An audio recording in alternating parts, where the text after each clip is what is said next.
On continue à rappeler aux chers téléspectateurs et téléspectatrices que l'émission est interactive. Vous pouvez agir au numéro WhatsApp affiché au bas de vos petits écrans.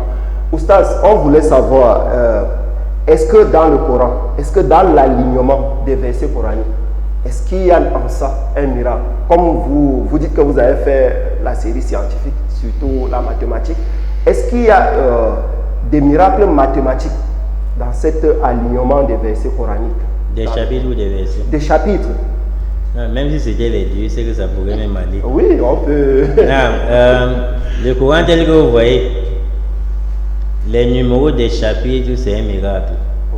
Parce qu'il y a deux choses. Premièrement, le numéro du chapitre selon le classement et le numéro du chapitre tel que ce chapitre a été révélé. Un exemple, la Fatiha, Surat Al-Fatiha qu'on utilise pour la prière chaque jour, c'est le cinquième chapitre a été révélé, la cinquième sourate.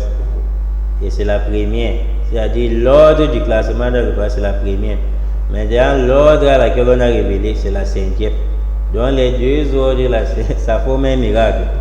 Si on prend d'abord un exemple, quelques exemples sur les ordres du classement. Par exemple, Allah Azzawajal, il nous a recommandé d'épouser 4 femmes. En islam, tout le monde connaît qu'on va épouser, la limite c'est 4 femmes. Et si vous regardez par exemple le premier chapitre, c'est Al-Fatiha, l'ouverture.